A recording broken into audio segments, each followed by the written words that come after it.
Hello. What you're going to see is a film about tobacco, more specifically about the strategies and manipulation used by the tobacco industry to sell their merchandise at any cost. Are you aware of what exactly hides behind a pack of cigarettes? Today we're going to focus on the issues of ethics, politics, economy, and the environment. Yes, I know, these are rather complex terms, but these questions are essential. I have just done some research on these subjects, and I would now like to take you along with me.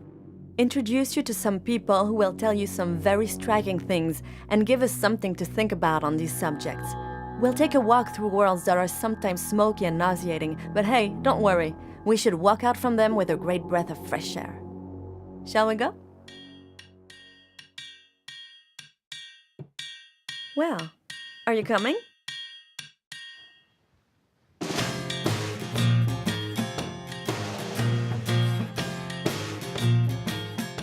We are in the world of cigarette advertising and marketing. We're going to see how cigarette manufacturers use all sorts of strategies aimed at ensnaring young customers, us. All means are good in order to sell their merchandise at any cost. Hey, come on into the world of the killer slogan. Hello, Pascal Ditelme. Bonjour.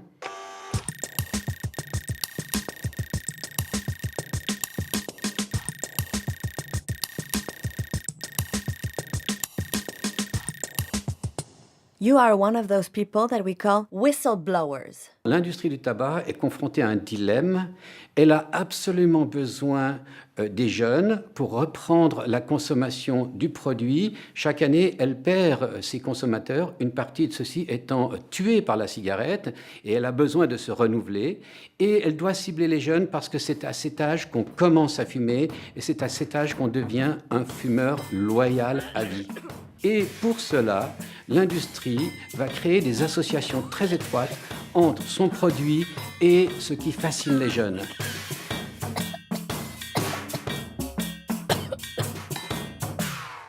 L'industrie prétend qu'elle ne vend pas de cigarettes aux jeunes, qu'elle ne cible pas les jeunes, que sa publicité ne s'adresse pas aux jeunes. En fait, quand on regarde ces documents internes, ces documents qui était précédemment classé top secret confidentiel et qu'il a été obligé de mettre sur Internet à la suite d'une décision de la justice américaine, on obtient un message tout à fait différent. Un document de R.G. Reynolds montre très clairement, ça date de 1975, que la marque Camel doit augmenter sa part de marché des 14-24 ans. Un autre document confidentiel lui aussi, ce document nous dit « L'adolescent d'aujourd'hui est notre client régulier potentiel de demain et les fumeurs, à une écrasante majorité, commencent à fumer lorsqu'ils sont adolescents. » The Project Archetype. Here's one of these cunning projects, unveiled by Philip Morris in the 90s in collaboration with a French marketing expert.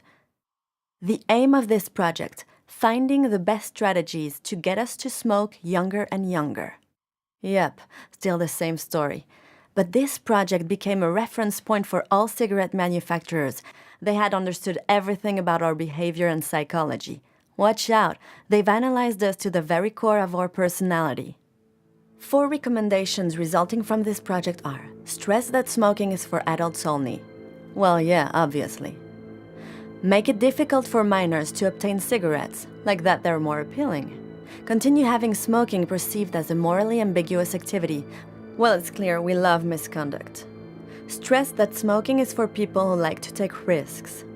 That's exactly us. L'industrie du tabac cible les jeunes. Elle a besoin des jeunes pour renouveler ses fumeurs et remplacer les fumeurs que son produit tue. Et son but, c'est de faire qu'à 18 ans, la norme soit une norme totalement fumeur. Et pour que cette norme soit fumeur à 18 ans, il faut les recruter avant 18 ans, au moment de l'adolescence, parce que le produit fait partie du développement de l'adolescent qui devient un adulte et s'intègre dans la définition de sa personnalité. Mais comment peut-elle le faire dans un contexte où la publicité est de plus en plus interdite? Elle a pour cela développé récemment une nouvelle approche, une approche non visible, une approche furtive qu'on appelle le marketing viral. Elle cherche à cibler les individus et à les faire entrer dans une toile, dans un réseau par lequel elle va les contacter ensuite de façon privée, sans même que ceux-ci soient conscients qu'ils font partie de ce réseau. Voyons comment on peut le faire avec un paquet de cigarettes. Je vous invite à me suivre pour une expérience concrète.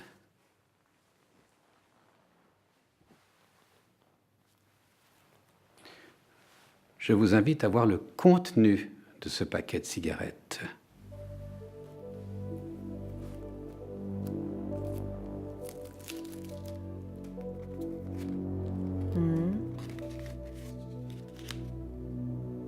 Hey, that's interesting.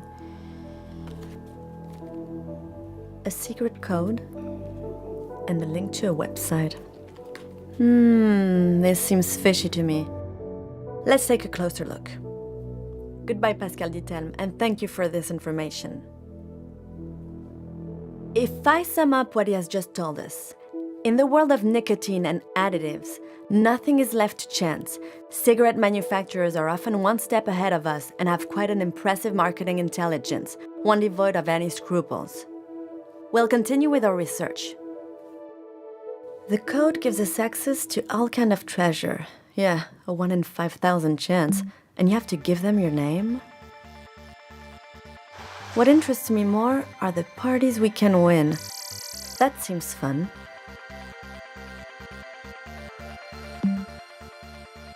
General conditions. The parties can be won in 2 different ways. On the website, according to the conditions listed below, or during promotional activities. The winner of this draw wins a party, all expenses inclusive. Food, drinks, transport. He or she can invite up to 12 of their adult smoker friends. The winner, as well as each of their smoker friends, may invite an adult. Non-smoker? That's a good strategy to invite non-smokers to their parties and convert them. Wow. I'm not gonna go any further. I've seen enough. In their rules, it is written that one must be at least 18 years old and a smoker to take part. Well, a smoker, that's understood, but what guarantees that during these parties there are no minors? In any case, it has been acknowledged, they have told us, the target group is you. It's us, the young between 18 and 21, and the sooner we start, the better it is for the cigarette brands. If we start to smoke before we're 21, it will be that much harder to stop and we'll be addicted for much longer.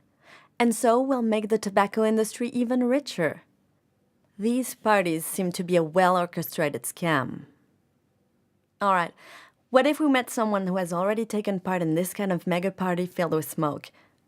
We're just gonna see what they think.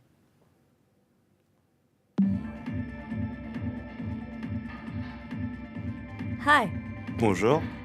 You've taken part in these kind of parties organized by the cigarette brands? Oui, j'ai participé plusieurs fois à des soirées co-organisées par des marques de cigarettes avec différentes marques. Both as a participant and as a co-organizer? Alors les deux, j'ai fait en tant que participant, donc simple consommateur de la soirée, et en tant que co-organisateur, donc en travaillant en amont avec les marques de cigarettes. Les conditions étant qu'il fallait qu'il n'y ait pas de mineurs et que la soirée soit privée. So, what guarantees that there are no minors at these parties? Pendant la soirée même, il y a 2 ou 3 représentants de la marque de cigarettes qui sont là, mais qui sont en fait des gens qui participent à la soirée. Et à aucun moment, il y a de contrôle de carte d'identité. Does the fact that these parties are private allow one to be more flexible with the age limit? Les soirées privées permettent évidemment plus de liberté que les soirées publiques. Et certainement que la volonté des marques de tabac de se positionner uniquement sur les soirées privées vient du fait qu'il n'y a pas de contrôle dans une soirée privée, par définition, et que du coup, ils sont plus libres. How do they display their products during these parties? Enfin, on fait toute la partie décoration qui nous appartient qu'à nous, donc Et pendant ce temps-là, parallèlement, les employés des cigarettes disposent un peu dans la maison des catalogues, des flyers de la marque et disposent un peu joliment comme dans les pubs avec les cigarettes qui sortent comme les bâtiments à New York, là. Les paquets de cigarettes. La présence de la marque est très évidente. Sans compter que les personnes qui travaillent pour la marque le soir même sont eux aussi des t-shirts brandés au nom de la marque. C'est aussi des gens qui ont l'âge des gens avec qui ils sont en train de passer la soirée, se retrouvent assez vite à boire un peu et leur métier devient d'autant plus facile que c'est assez facile de convaincre des gens un peu éméchés à 3h du matin de prendre un paquet de cigarettes et tout devient assez naturel. Actually, these parties are like stylish cigarette stands, but more fun. They take advantage of the atmosphere where alcohol warms the spirit without being too mindful of the age limit, and bam, they dispose of their stock. All that to the benefit of the smoke merchants. What's more, they present this as a gift that's offered to us. That way we'll feel indebted to our generous donors. We'll be attached to them one way or another. Sneaky advertising. On the subject of manipulation and new strategies, we're going to move on to another stage, more and more subtle. See ya! And thanks for your story.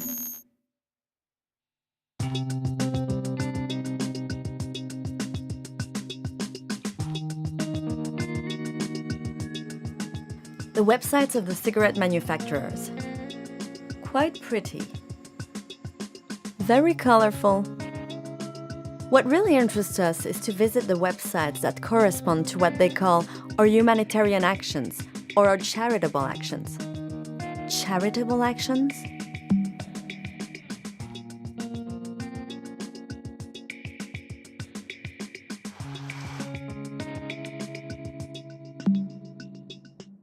Operating responsibility, corporate social investment. Today, more than ever, communities expect from businesses that they apply their economic force to the accomplishment of extensive social objectives and to assume their corporate responsibility towards the community and the environment. These businesses seem to have rules of conduct, ethics, and involvement that are quite convincing. I'm quite impressed. But what's the real situation? Can we suppose that the actions of these businesses are purely altruistic, out of kindness, without expecting anything in return? Allow me to have some doubts. Let's take an even closer look.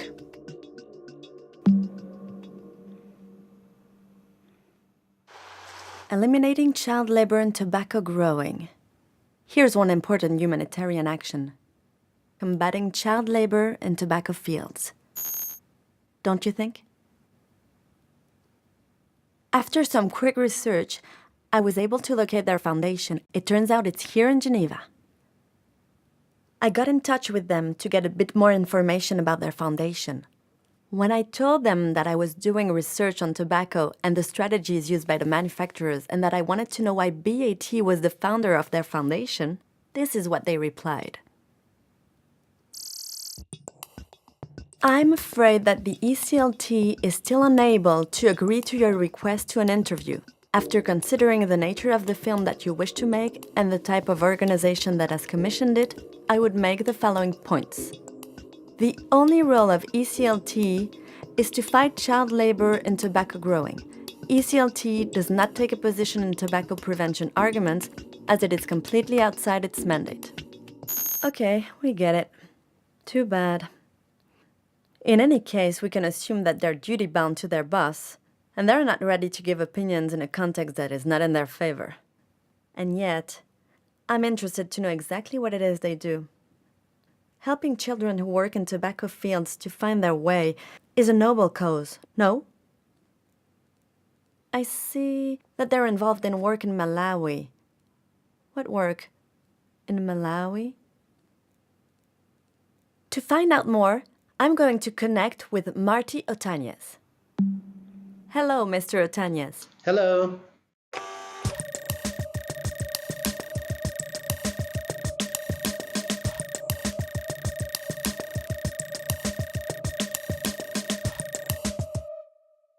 As an expert on the subject of tobacco in Malawi, what do you think of the ECLT Foundation and its actions in Malawi? So the foundation is an organization of different cigarette manufacturers and leaf buying companies.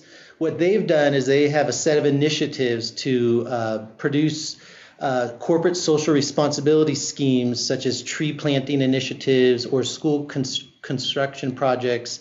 And with those projects, they want people to believe that tobacco companies care about the environment, they're friends of workers.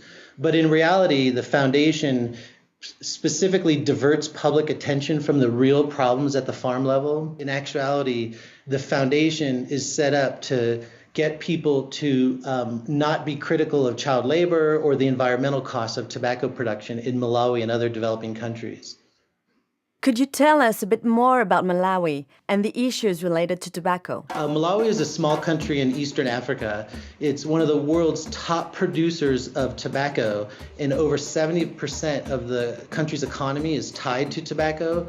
There's about 500,000 people who work directly or indirectly in tobacco, and one of the problems with the country is the growing of tobacco, which has happened over 120 years in the history of the country. It has not brought the country any wealth, and most of the wealth that is produced through tobacco is usually ends up in the pockets of different tobacco companies like Philip Morris and British American Tobacco.